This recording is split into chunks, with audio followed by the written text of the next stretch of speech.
In the autumn of 1966, on a quiet brick street on the north end of Albany, New York, a woman named Iris Vandekamp set a pot of quince jam on her stove, took off her shoes, and vanished without a trace.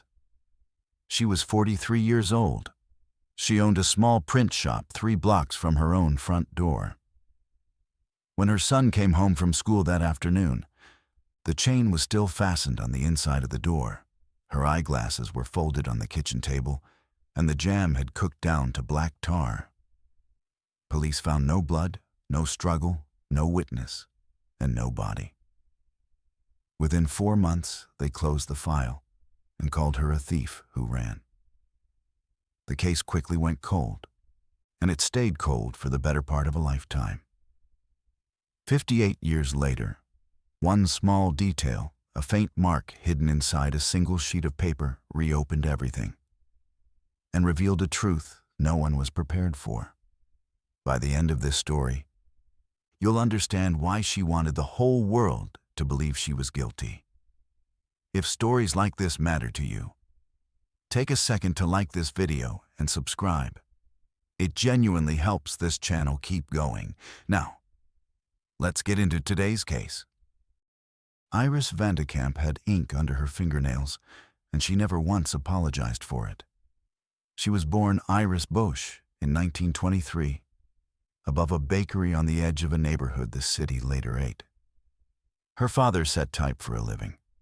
Her mother, Cornelia, everybody called her, Nels, sold bread and kept a jar of quince preserves on the counter for children who looked hungry. Iris grew up in the smell of yeast and lead. When her father died in 1951, she was 28 years old, and she did the thing that nobody in the family expected. She kept the shop. Vandekamp letterpress and bindery sat on Van Zandt Street in a narrow storefront with a hand-lettered window.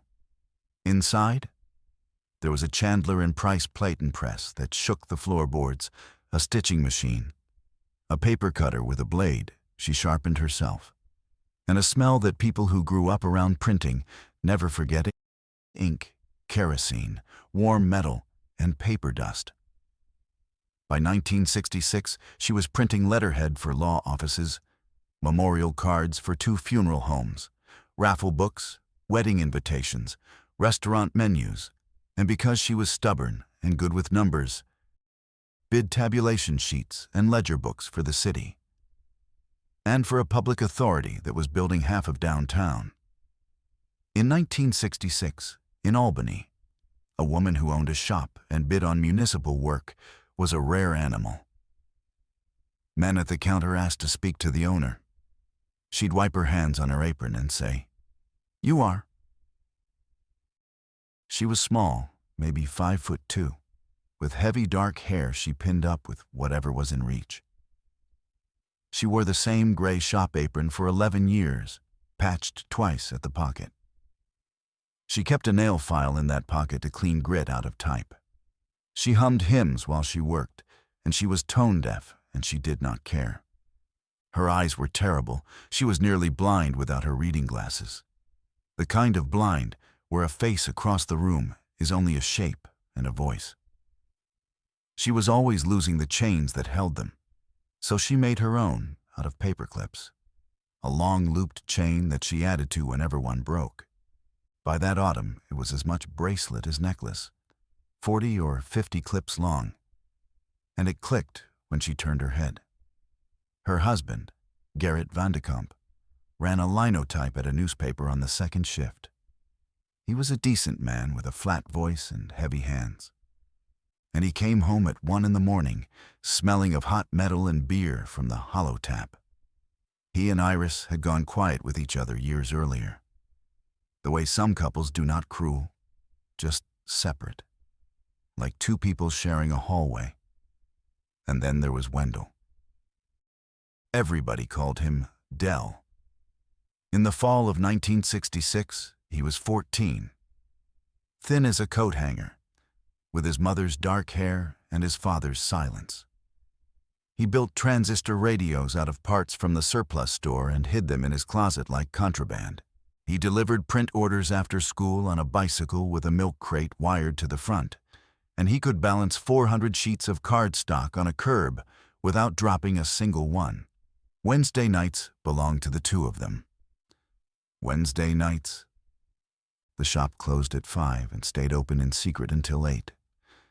And Iris taught him to set type by hand. She'd stand him at the case, hand him a composing stick, and say, "Backwards, Del. Everything in this room is backwards. Learn to read backwards, and you'll never be fooled by a page again." He learned. By 12, he could read a line of type upside down and mirrored, off the metal, as fast as he could read a newspaper. It was a party trick. It was a small, useless skill for a boy in 1966.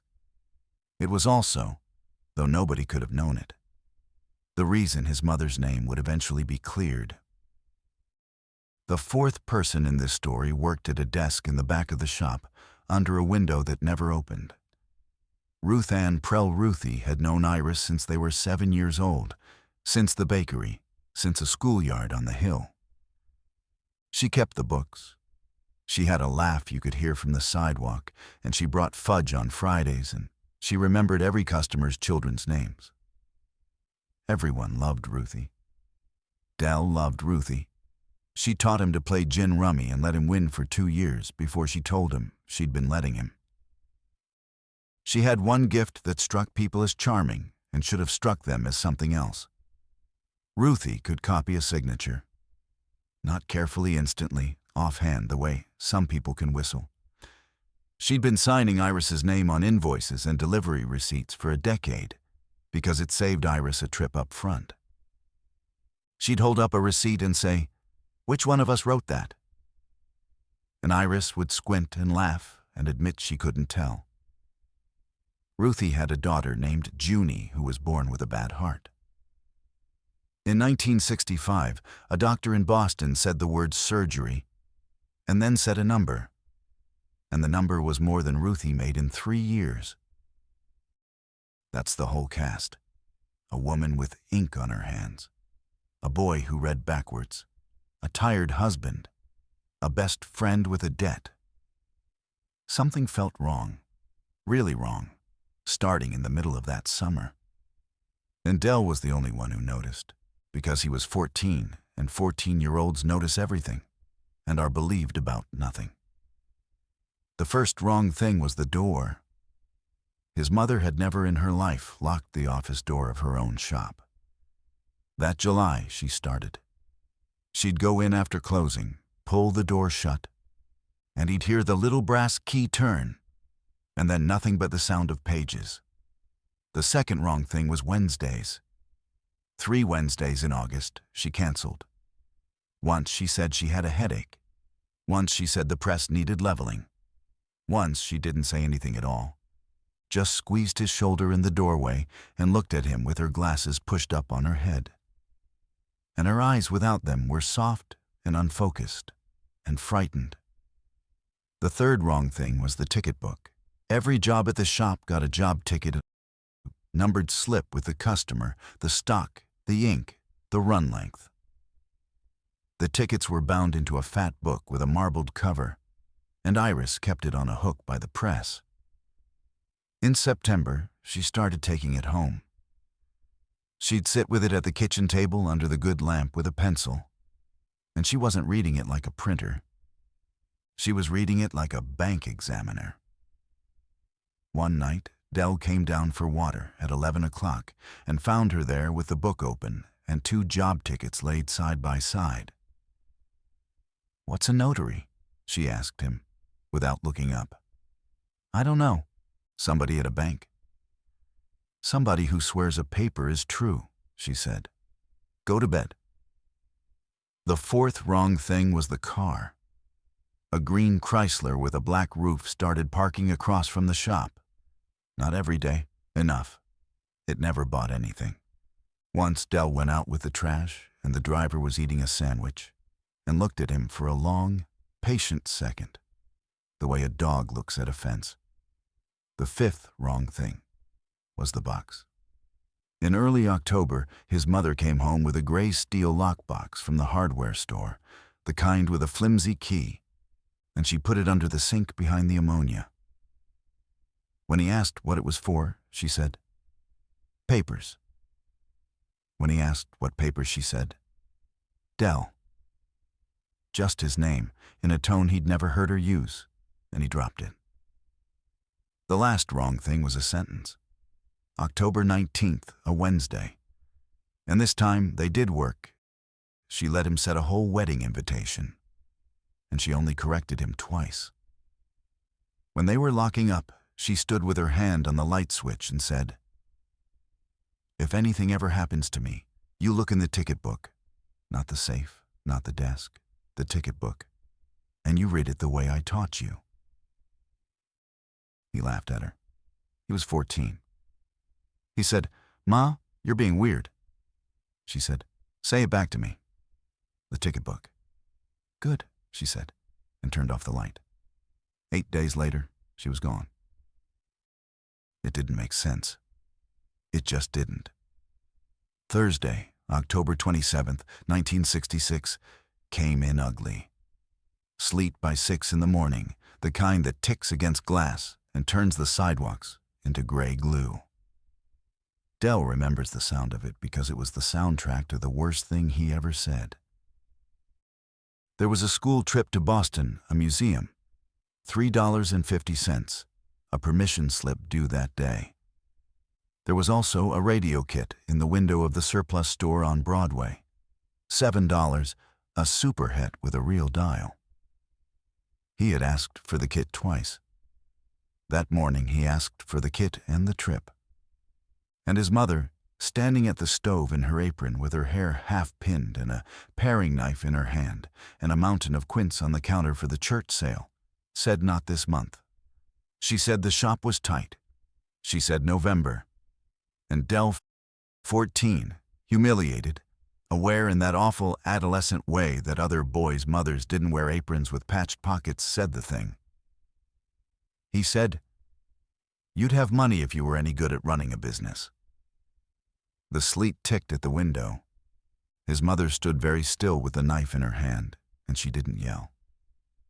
She looked at him with her glasses pushed up on her head so her eyes couldn't quite find him, and she said quietly, "Get your coat, you'll be late." That's it. That's the last thing she ever said to him. "Get your coat, you'll be late." He slammed the door hard enough to rattle the glass. He was still angry at lunch.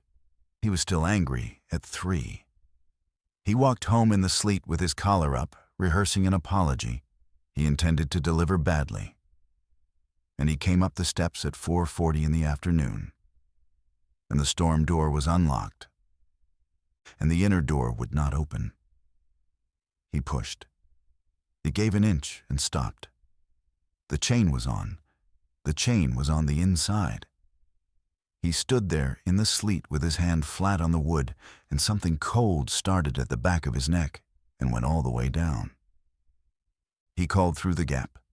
He called her twice.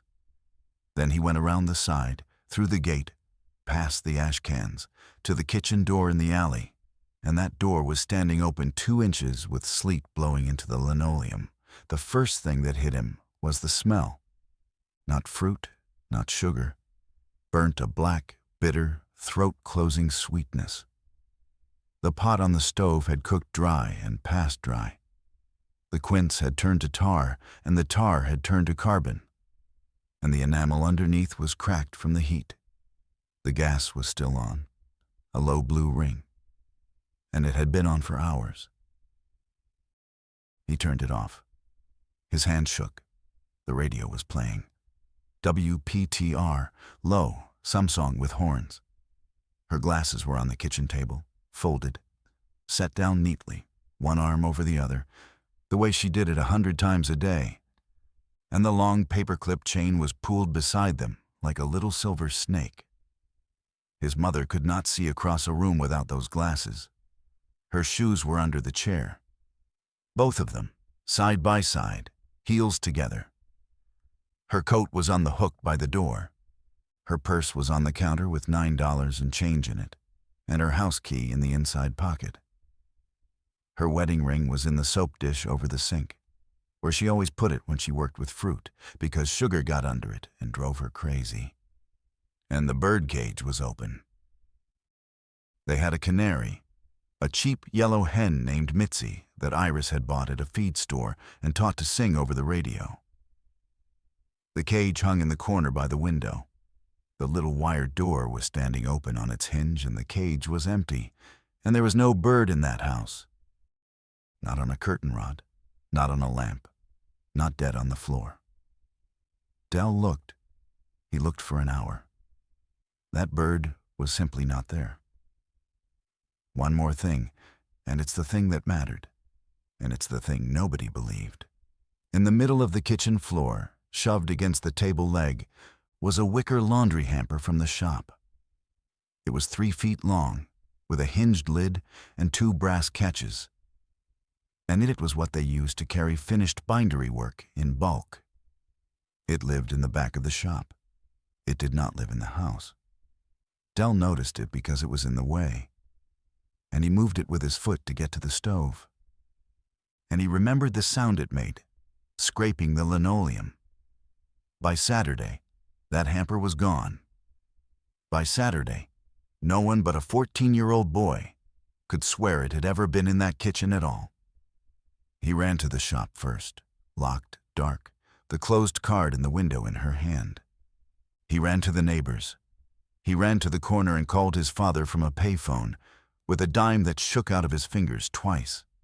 Garrett came home at 6 with the sleet frozen on his hat, and stood in the kitchen with the burnt sugar smell in his clothes and said, "Maybe she went to your grandmother's." She had not gone to her mother's. The police came at 7:30. 2 patrolmen, then a detective at 9. Detective Emmett Kolb was 51 years old and had an ulcer he treated with milk, and a job he treated with a small green notebook. He wore his hat indoors. He had a way of standing in a room and turning slowly all the way around before he asked a single question. And Del, who hated every adult in his house that night, decided instantly that he liked him. Kolb asked about the chain first, because that was the problem. The front door was chained from the inside. The kitchen door in the alley had no chain, only a spring latch that locked when it shut and it hadn't shut. It had been left ajar, which meant somebody had gone out that way and hadn't pulled it to. So the picture was clear enough in outline. Iris chained the front door, as she always did in the afternoon, worked at the stove, and then left through the alley door without her shoes, without her coat, without her purse, without her ring, and without her glasses. Would she go out to the yard barefoot? Kolb asked. In sleet? Del said. Kolb wrote something in the notebook. They searched all night. Flashlights in the yards, the coal chute, the cellar, the crawl space, the roof. Sunday, they brought a state police tracking dog, a big shepherd named Bruno. And this is the part Del would tell for the rest of his life. The dog took her scent off the apron and went straight to the alley door. Straight down the 2 steps, 14 feet along the wet brick to the curb. And then it stopped. It didn't cast around. It didn't lose the trail and hunt for it. It stopped at the curb and sat down and looked up at its handler. And the handler said the 2 sentences that haunted a family for 6 decades. She got into a vehicle here, or she was carried into one. There were no tire impressions. It had sleeted, then frozen, then rained. There was no glass, no blood, no button, no torn cloth. Forensics dusted the kitchen and got Iris, Garrett, Del, Ruthie, and a paperboy. They found 1 smear of black printing ink on the doorframe of the alley door, about hip height, roughly 2 inches long, oriented downward like something inky had brushed past. Iris had ink on her hands every day of her life, and there was ink on 11 other surfaces in that house. It went in the file, as inconclusive. They canvassed the block. 2 neighbors remembered a truck in the alley that afternoon. A panel truck, dark green or maybe brown, no lettering they could recall. And in a neighborhood with a bakery, a laundry, a coal yard, and a print shop, a panel truck in an alley was weather. It was nothing. It was every day. Kolb had one detail he could not put down, and he wrote it on the inside cover of his notebook and circled it. The bird. A woman leaves her shoes, her coat, her ring, and her eyeglasses, he said to Garrett at the kitchen table on the 4th day, and takes a canary. Garrett said, "The bird flew off." "The windows painted shut," Kolb said. "The chimneys capped. I checked." And then, in the 2nd week, the case turned, and it turned against her. Kolb pulled the shop's books, and Ruthie Prell sat with him for 2 afternoons with red eyes and a handkerchief, and walked him through it, page by page, because she was the bookkeeper, and it was her job, and she was, as she said, just sick about it. Over 14 months, $18,400 had gone out of the shop's accounts and out of a small business savings certificate that Iris had held since her father died. Not in one grab. In 11 withdrawals, all under $2,000, all handled in person at 2 different banks. 2 tellers remembered a small, dark-haired woman in a gray coat. The withdrawal slips were signed E. Vandekamp, and the bank's own comparison man looked at them next to a decade of her signature cards and said, without hesitating, that they were hers. $18,400 in 1966 was a house. It was a house and a car and a start. Now put that beside the rest. A shop that was behind on 2 suppliers. A marriage that had gone quiet. A woman who had begun locking her office door, taking her books home, buying a lockbox, and asking a 14-year-old what a notary was.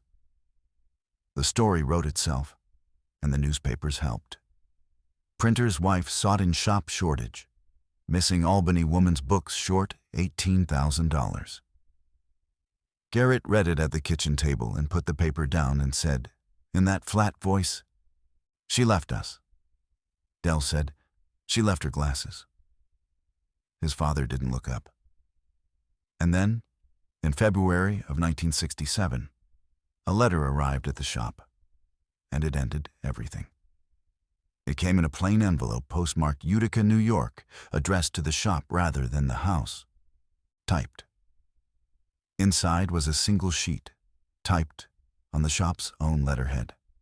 Vandekamp letterpress and bindery, Van Zant Street, Albany, and dated at the top, October 26, 1966. The day before she disappeared. It was 11 lines long. It said she was sorry. It said the shop had been drowning for 2 years, and she'd been too proud to say it. It said she had taken what was left because there was nothing else to take. It said, "Don't look for me. Don't spend money looking for me. Tell Dell I'm not worth it." It was signed with 2 typed initials, IV, and nothing else. Kolb went at that letter as hard as any document in his career, because he didn't like it. He compared the type to the Office Royal from the shop, and it matched. And it matched in a way that was better than a match. The machine had a flaw. The lowercase g had a chipped foot, so it printed with a tiny break in the tail. And that break was in the letter, in all 9 of its G's. And the typing had her habits in it. Iris typed a lowercase l for the numeral 1 because the old machine she learned on had no 1 key, and she never broke the habit. The letter did it 4 times. Same machine, same fingers. The last piece of doubt closed like a door. On March 8, 1967, the Albany Police Department reclassified the file. Not a homicide, not a missing person. Voluntary flight. with a civil matter attached. Nobody was ever charged with anything, because you can't charge a woman who isn't there. And the shop's insurer settled with the suppliers, and the file went into a drawer. Kolb drove out to the house one last time to say it in person, because he was that kind of man. He stood in the doorway with his hat in his hands, and he said to a 15-year-old boy, "I want to tell you that I do not believe every part of this." Dell said, "The bird." Kolb said, "The bird." And then he said, "And the hamper you told me about. I wrote it down. I want you to know somebody wrote it down." Then he left, and the sleet came again, and the case quickly went cold. 57 years is not a montage. It's a life. But here is what those years did. Nell Bosch, Iris's mother, lived 5 more years in the rooms above where the bakery used to be. She never once said her daughter's name in anger. And she also never once said her daughter's name at all. She kept the jar of quince preserves on the counter until it went black. In the spring of 1972, she had a stroke in a chair by the window, and she died 4 days later at 73. And the doctor put down cerebral hemorrhage. And everyone who loved her put down the truth, which is that she died of a broken heart carried for 5.5 years. Gerrit van de Kamp sold the shop's equipment at auction in 1971. He remarried in 1974 to a widow named Faye, who was kind to Dell and who never had to compete with a ghost because Gerrit never spoke of Iris again. He died in 1989 of congestive heart failure at 69, and the last week of his life he held his son's wrist and said, out of nowhere, in that flat voice gone thin, "She wouldn't have left you. Whatever she did, she wouldn't have left you." Then he asked for water, and they never spoke of it again. Dell van de Kamp did not become a detective. Real life doesn't work like that. He went to work for the power company at 19 and climbed poles for 31 years and had a bad shoulder to show for it. He married a woman named Charlotte in 1977 who understood on their second date why he flinched at the smell of burnt sugar. They had 2 daughters. He was a good father. In a specific way, he told his girls where he was going and when he'd be back, every single time, his whole life, even to the hardware store, even for 10 minutes. Charlotte died in 2016. And in his garage in Rensselaer, across the river, he kept a press. He'd bought a small tabletop platen at a farm sale in 1983 and taught himself the rest. And for 40 years, he hand-set wedding invitations and memorial cards for people who wanted something that felt like it came from a person. He kept his mother's gray apron on a nail. He never wore it. He kept a shoebox on a shelf with a police report, 3 newspaper clippings, a paperclip chain 48 clips long, and a pair of folded eyeglasses. Every year, on October 27th, he made quince jam. He was bad at it. It was always too loose or too stiff. He made it anyway, in a house that smelled for 1 day a year like the worst afternoon of his life.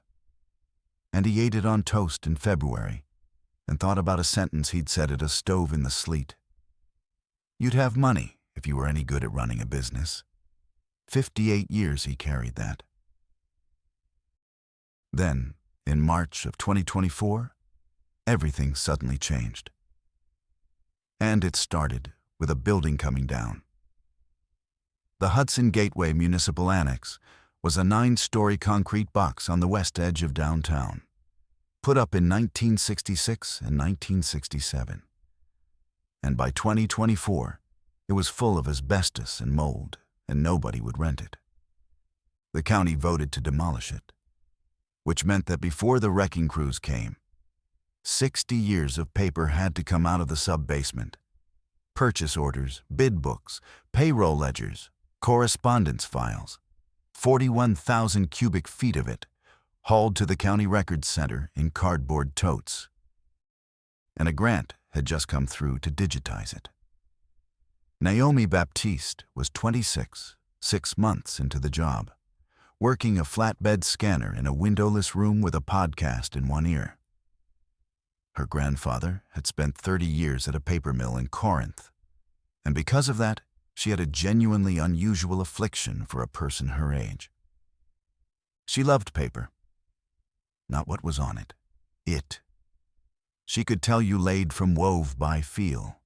She held sheets up to the light out of habit the way other people crack their knuckles. On March 14th, 2024, she opened a 1967 vendor correspondence folder from the authorities' files and found something that did not belong. It was a carbon copy of a letter, Van de Kamp letterpress and bindery letterhead, dated October 26, 1966, 11 lines. Don't look for me, I.V. She read it twice. Then she looked at the folder tab again. Vendor's Misc, 1967. And she thought, with the flat clarity of somebody who files things for a living, why does a construction authority have a copy of a private woman's goodbye letter to her family? She scanned it, and when she laid it on the glass, the scanner's lamp came up underneath the sheet and lit it from behind, and she saw the watermark. She stopped the belt. She pulled the sheet off the glass and held it up to the ceiling light. Kinderhook Mills. In that ghostly interior lettering that lives inside good paper rather than on it. And under the name, small, the way Mills did it then, a little shield with a number and a letter. 267. Naomi Baptiste sat in a windowless room in Albany, New York, holding a letter dated October 26, 1966, printed on a sheet of paper that had been made in the second quarter of 1967, 9 months after it was written. She said out loud to nobody, "That's not possible." It took her 4 days to find Dell. She searched the shop name and got a 2019 newspaper feature about a retired lineman who printed wedding invitations by hand in his garage in Rensselaer. And in the third paragraph, the reporter mentioned that his mother had run a print shop in Albany until 1966, when she disappeared. She called the number in the listing. A man answered on the fourth ring and said, "Van de Kamp." She said, "Mr. Van de Kamp, my name is Naomi Baptiste. I work at the County Records Center, and I need to ask you a strange question about paper. Here is what a chipped G and a watermark do when you put them together." And Dell understood it in about 90 seconds, standing in his kitchen with the phone against his ear. The letter's typing proved it came off his mother's machine. The paper proved it was typed at least 9 months after she vanished. Both things were true, which meant the letter was real, and the letter was a lie.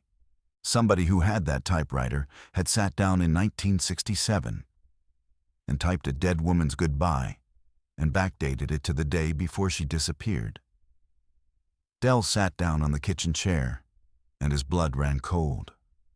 They did it properly, and that mattered later. Naomi went to her supervisor, who went to the county, and the sheet went to a conservator at the state library named Miriam Cheng, who spent 6 days with it and produced 11 pages. The essentials. The watermark was a dandy roll mark, meaning it was formed in the paper during manufacture and could not be added, altered, or faked afterward without destroying the sheet. Kinderhook Mills used quarterly date codes in their business bond from 1961 to 1974. This is documented. The mill's own trade catalogs show it. The chain lines, the formation, the fiber furnish, and a rosin sizing signature all matched a Kinderhook run from April to June 1967. Miriam Chung's conclusion, in the flattest possible language: the document cannot have been produced on its stated date. The stated date is false by a minimum of 6 months. Then Dell called the police, And the police did what police do with a 58-year-old closed file. Detective Ramon Espada was polite, and he was busy. He explained kindly that the 1967 file was not a homicide file. It was closed as voluntary flight. He explained that a paper analysis proving a letter was forged did not prove a crime had occurred because there was no crime on the books to attach it to. He said the phrase, "no active case," 4 times in 11 minutes. Then he said the thing that turned out to matter. If you bring me something that puts a body somewhere, or a person who was there, I can open a file in an hour. That's what I need, a place or a person. Dell hung up and said to Naomi, who was sitting at his kitchen table with a laptop and a legal pad, "Then we find the ticket book." He'd been 15 when the shop was auctioned. He hadn't been allowed at the sale. He had looked for that book on and off for 50 years in his father's attic, in his stepmother's basement, in 3 antique stores. And he had come to assume it went into a dumpster in 1971, with everything else nobody bid on. Naomi Baptiste found it in 9 days, because Naomi Baptiste's entire profession is knowing that everything is written down somewhere. The 1971 auction was run by a firm that was still in business, and their old sales sheets had been donated to a historical society. And the historical society had, of course, a digitization grant. Lot 44, Chandler and Price 10 by 15 Platen press, type cabinet, assorted furniture and coins, including shop papers, sold to a buyer in Cobleskill, 40 miles west, a hobby printer named Arthur Vroman. Arthur Vroman died in 1994. His press went to his son, who died in 2011. His grandson, a man named Kurt Vroman, who taught high school shop, had a barn.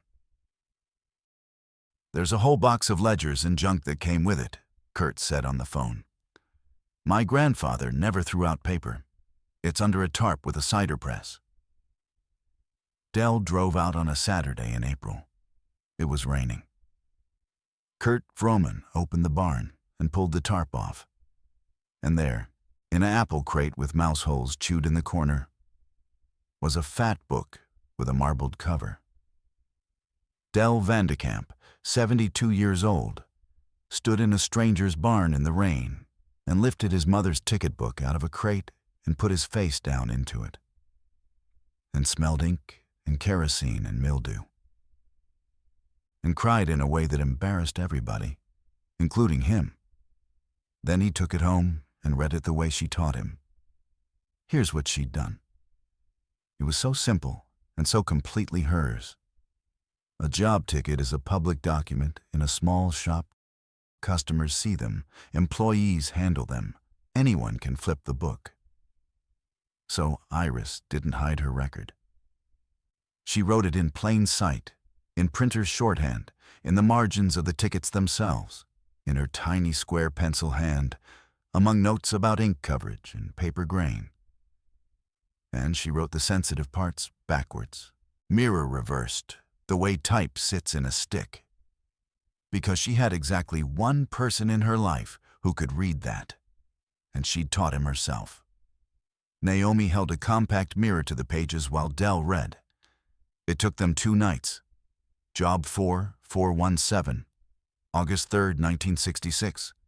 Hudson Gateway Auth. Bid tabulation. Wheeler Road drainage, 40 books. In the margin, same tab run twice. Diff figures. Second run, August 9th, no ticket. Who authorized? Job 4462, August 24th. Marginal note, mirrored. Sarah Lowe by $211 on second tab. Was third on first tab. Papers same, plates reset. I set the type. I know what I set. Job 4488. HV brought copy himself. Wouldn't leave it. Waited in shop. Job 4501, September 12th. Pension endorsement books. 12 signatures added between proof and run. Names not in ledger of record. Job 4530, October 4th, RP signs my name. Always has. On the second tab, receipts too. She knew. She knew before me. And on a ticket dated October 20th, 1966, a single mirrored line at the bottom of the margin, pressed hard enough to dent the page. Move the money. All of it. Let them think what they want. It buys D time. Dell read that one 4 times before he understood it. And when he understood it, he had to leave the room. She hadn't stolen $18,400. She had moved it in her own hand, at her own banks, deliberately, in a pattern designed to look exactly like a woman looting her own shop before running. His mother had built the case against herself. The last 2 pages of the ticket book carried 3 more mirrored notes, and they are the reason this became a homicide investigation on a Wednesday afternoon in May 2024. October 22nd. Wrote to Secretary of State Exam Office. Reply. Send originals. Meeting arranged. October 25th. Man from Albany office, Friday 10 a.m., 28th. Bringing box.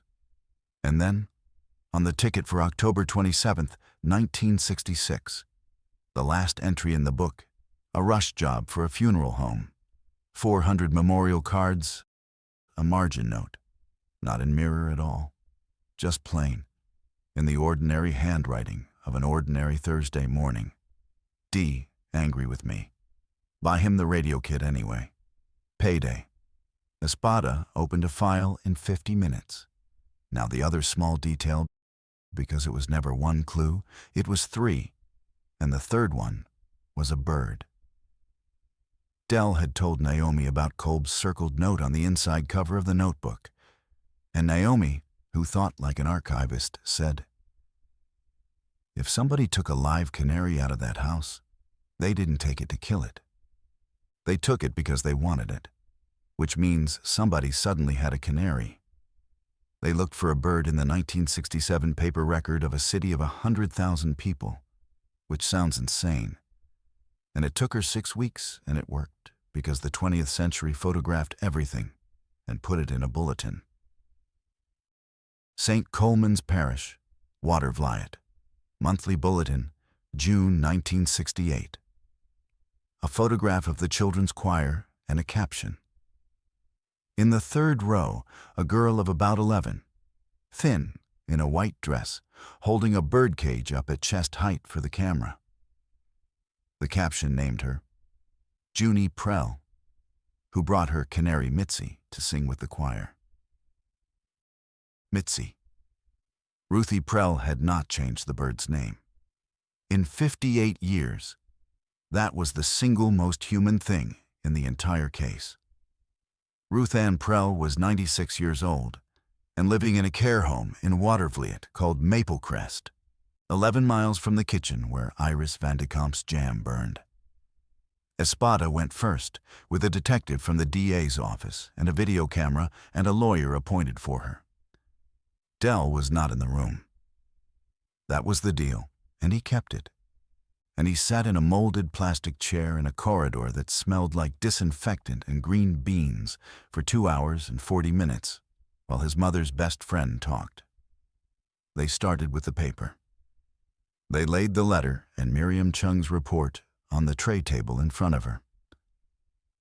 And Ruthie Prell put on her glasses and looked at the watermark held up to the window light for a long time. Then she took the glasses off and said, 60 years I waited for somebody to hold that up to a light. She was lucid in the mornings, they'd been told. And this was 10 a.m., and she talked for 3 sessions over 8 days. Her lawyer stopped her twice, and both times she waved him off with a hand like a paper fan and said, "Son, I'm 96.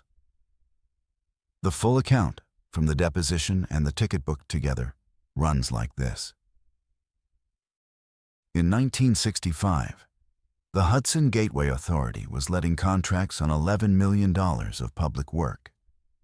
And the man who controlled the paper on those contracts was a deputy comptroller named Harlan Vosberg. The scheme was not clever. It was just invisible. Sealed bids came in, were opened, and were tabulated into printed bid books that became the official record. Vosburgh had the tabulation printed twice. Once honestly, for the file that nobody kept. Once dishonestly, with one figure moved, for the file that became the record. The winner was a firm called Sarah and Kilbane. Dominic Sarah was a big, soft-spoken man who owned a green Chrysler with a black roof and drove it himself. The second printing needed a printer who wouldn't ask questions. Vosburgh believed he had one because he had Ruthie. Ruthie Prell took $200 a month plus a lump of $1,100 in 1966 to sign Iris's name on the receipts for the second print runs and to make the second runs disappear out of the job book and to keep the shop's copy of the bid tabulations from ever sitting side by side with anything. Junie had a hole in her heart, she said on the tape. You want me to say it was more than that? It wasn't more than that. There wasn't any more than that. A pause on the recording, 40 seconds long. And then it was more than that, because once you take it the second time, you're not doing it for anybody. You're just a person who takes it. But Iris Vandekamp had set the type herself. That's the part nobody in the scheme understood, because nobody in the scheme had ever worked in a print shop. A printer who hand-sets a table of figures remembers those figures the way a musician remembers a melody. When the second book came through with Sarah low by $211, Iris didn't need a document. She already had it in her head. She spent 4 months building a case in the margins of her own job book. She wrote to the Secretary of State's Examinations Office in October. She got a meeting for Friday, October 28, 1966, at 10 in the morning, and she was told to bring originals. And in that same period, she emptied every account she had, $18,400, in 11 careful trips, signing her own name. Why? She wrote it in the margin, and Ruthie confirmed it out loud, because Iris told her that was the part Ruthie could barely get through. On the evening of October 25th, Iris Vandekamp closed the office door, sat her oldest friend down, and told her she knew everything, including her part in it. And then, instead of turning her in, she told her what she'd done with the money, and asked her to keep one promise. Iris had taken the cash and split it. Part of it went into a safe deposit box at a savings bank on Clinton Avenue in her own name. Part of it went, in cash, into an envelope she left with a lawyer she'd never used before, with instructions for Dell at 18. She had made the shop's books look robbed by her own hand, so that if the men from the authority came for her, the story would already be written, and it would be a story with no loose ends and nobody left worth hurting. A woman who stole and ran is a closed case. A woman who was murdered for a box of documents is an open one. And open cases have families in them, and families get followed. And a 14-year-old boy who read backwards was the only other person alive who could read what she'd written. She built herself a coward's reputation so that nobody would ever need to look at her son. That was the promise she asked Ruthie for, not silence about the scheme. She said, "If it goes wrong, let them believe I ran. Let the boy hate me. Hate is survivable." And Ruthie Prell said yes. And then that same night, she drove to a house in Loudonville and told Dominic Sarah there was a meeting on Friday morning. They came Thursday, October 27th, at about 4 in the afternoon. Ruthie was with them, and that is the whole answer to the impossible room. And it's why the dog stopped at the curb and why there was no struggle and no scream and no broken glass. Iris Vandekamp opened her own alley door in her stocking feet with a paring knife in her hand and quince on the counter, because the woman knocking on it was the woman she'd known since they were 7. Sarah and a foreman came in behind her, Ruthie's account of the next 4 minutes is on the tape, and I'm not going to give it to you in her words, because she was 96, and she was describing killing her best friend in a kitchen. And there is a limit to what a story needs. It was fast. It was not a beating. There was one blow at the base of the skull, with something Sarah carried in his coat pocket. And Iris went down against the table leg, and the pot kept cooking on the stove behind them. They put her in the wicker hamper from the shop. Sarah had brought it in from the truck because Sarah had thought this part through, and Sarah had done something like it before. The hamper went out the alley door and into a paneled truck 14 feet away, which is precisely and exactly as far as a state police tracking dog followed her scent.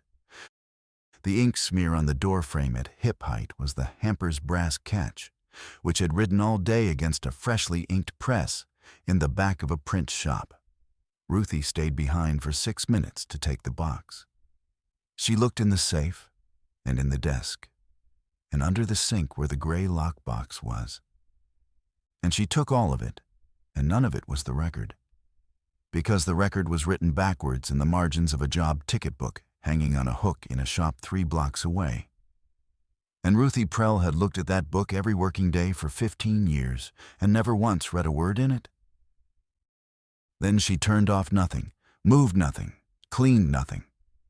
She had no idea about the shoes or the glasses or the ring. And she said so. And she was right. Those weren't staged. That's just what a woman looks like when she's making jam in her own kitchen on a Thursday. And on her way out, she stopped and stood in that kitchen for a moment. And then she opened the cage and took the bird. The detective on the tape asked her why. There's a long pause.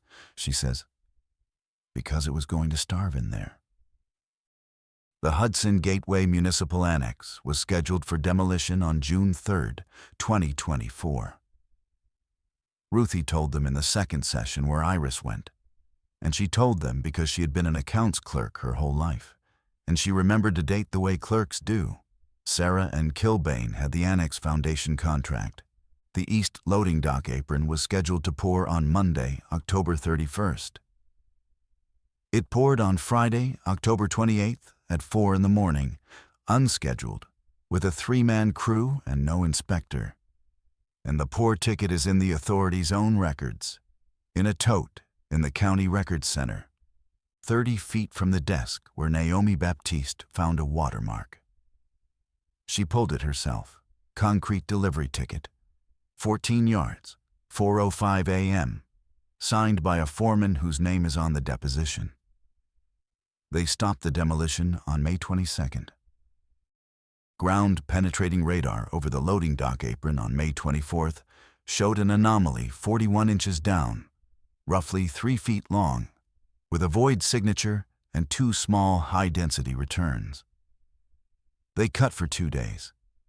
State police, the medical examiner's office, an anthropologist from the university, a tarp, and Del Vandekamp standing behind a barrier on Sheridan Street in a folding chair his daughter brought him, from 8 in the morning until they were done.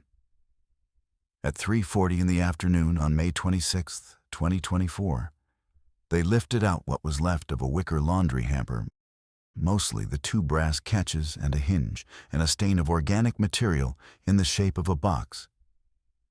And inside it, the skeleton of a small woman. With her, in the concrete, they recovered 2 things that were not bone. A brass letter V, an 1.5 inches tall, from the door plate of a print shop on Van Zandt Street. She'd had it in her apron pocket. It had come loose that week, and she'd been meaning to reset it. And a chain of 41 paper clips. Positive identification came on June 11th from a dental chart at a clinic that had closed in 1979 and kept its records anyway. Confirmed by DNA comparison to a swab from a 72-year-old man. Dell asked the medical examiner one question, and he asked it twice because his voice broke the first time. He asked whether she had been alive when they poured. The answer was no. The answer was that the injury at the base of the skull was almost certainly immediately fatal. He said, "Thank you." And then he sat down on a bench in a hallway and put both hands over his face. Now, Justice, and this is where I have to be honest with you, because this case does not end with handcuffs in a doorway. Harlan Vosberg, the deputy comptroller, retired in 1972 with a testimonial dinner and died in 1984 at 79 in Florida, in a house on a canal. He was never charged with anything in his life. Dominic Serra was investigated twice in the 1970s on unrelated bid matters and never indicted. He died in 1998 at 81. There is a wing of a hospital with his family's name on it. The foreman died in 1991. Ruth Ann Prell was indicted on July 9, 2024, at 96 years old, on charges including hindering prosecution, tampering with physical evidence, and forgery. And because the people argued she facilitated the killing by delivering the victim to the men who did it, accessory to murder in the second degree, she was arraigned in a wheelchair in a courtroom in Albany with an oxygen line under her nose. She entered no plea. Her lawyer asked for time.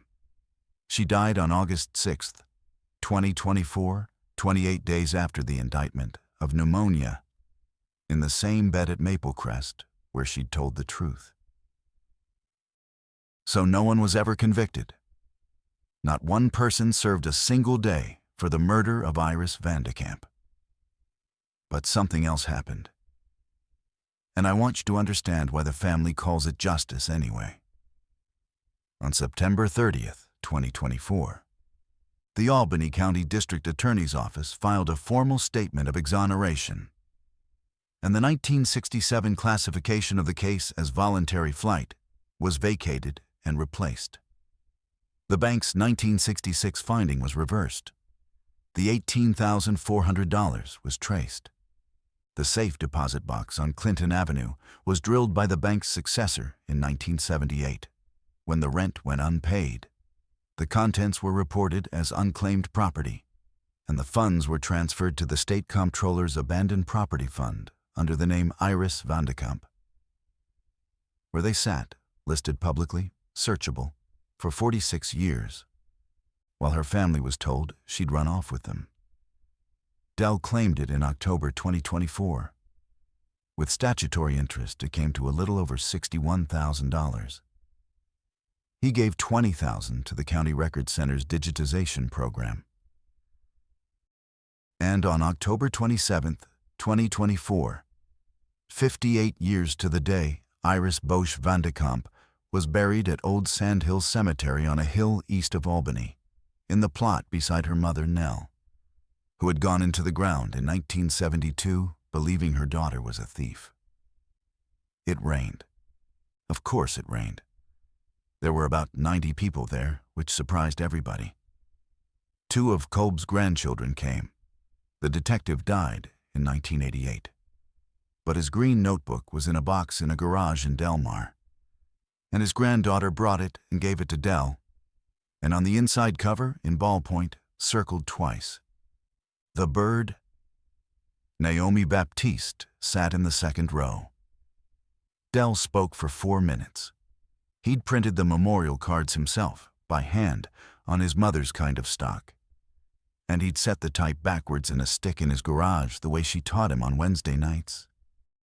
He didn't talk about the corruption or the concrete or the 96-year-old woman in the wheelchair. He read one line off a job ticket dated October 27, 1966, and then he explained it. "The last thing my mother ever wrote down," he said, "was a note to herself to buy me a radio kit. $7. I told her that morning she was no good at running a business. That's the last thing I ever said to her. I've carried that for 58 years, and I want to tell you what I've learned. Standing here." He stopped. He got through it. She heard me, and she wrote down, "Buy him the radio kit anyway." She wasn't hurt by me. She was just his mother, going to work. He put the paperclip chain in with her. All 48 of his and all 41 of hers, which somebody had knotted together into one chain in a lab, and which was, in the end, the only thing either of them had ever owned that lasted. There was one more person at that funeral. A woman of 68 stood at the back near the gate under a black umbrella and didn't come forward until almost everyone had gone. Junie Prell. She'd had her surgery in 1968, and she'd lived a whole life on that repaired heart. She'd been a school nurse in Troy for 31 years. She walked up to Dell in the rain, and she couldn't get anything out for a while. And what she finally said was, "I found out in July, on the news, like everybody." Dell said nothing. She said, "I was 11. She gave me a bird. I named her." And then she stopped, because she hadn't named her anything. And she understood that now. And she put her hand over her mouth. And Dell Vandekamp, 72 years old, standing over his mother's open grave, looked at the daughter of the woman who had held the door for the men who murdered her. And he did the thing that his mother had spent the last week of her life making possible. He said, "Your mother did an unforgivable thing, and you were a sick kid who got a bird. Those aren't the same, and I'm not going to let anybody make them the same." He held out his hand. "You were at my house every Friday. You want to come stand up here for a minute?" She stood there with him for about 10 minutes. Nobody said anything else. The rain came harder and then let up, and the cemetery smelled like wet leaves and cut earth. And somewhere down the hill a bird was going through a scale, over and over, the way they do in autumn. The way one did in a kitchen on Van Zant Street on the last afternoon of Iris Vandekamp's life. Here's what I keep coming back to. We tell ourselves that the truth is strong, that it fights its way out, that it can't be held down. But that isn't quite right, and this case shows you why. The truth about Iris Vandekamp didn't fight its way out of anything. It sat under 41 inches of concrete, under a loading dock while men were honored at dinners and had wings named after them, and died in houses on canals. It sat in a folder marked MISC. It sat in a barn, in an apple crate with mice in it. Truth doesn't rise. Truth waits. It waits for somebody to hold a piece of paper up to a light. And the other thing, the people who vanish are not always running away.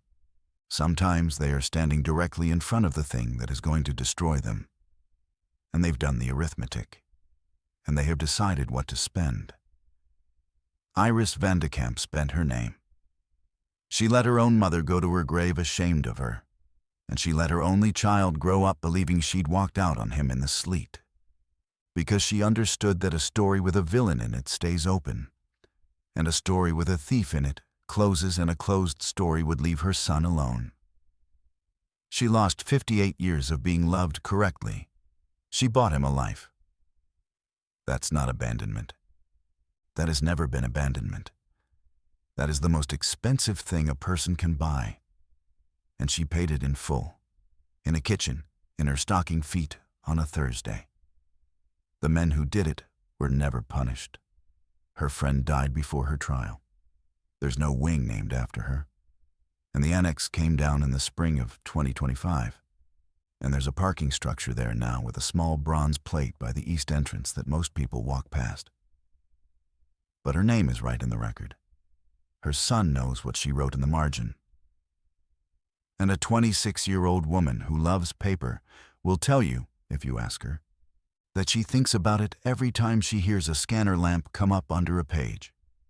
In the end, love proved stronger than the darkness, not because it won quickly, and not because it won cleanly, but because it was patient enough to wait 58 years inside one small detail, hidden in a single sheet of paper, for someone to finally hold it up to the light.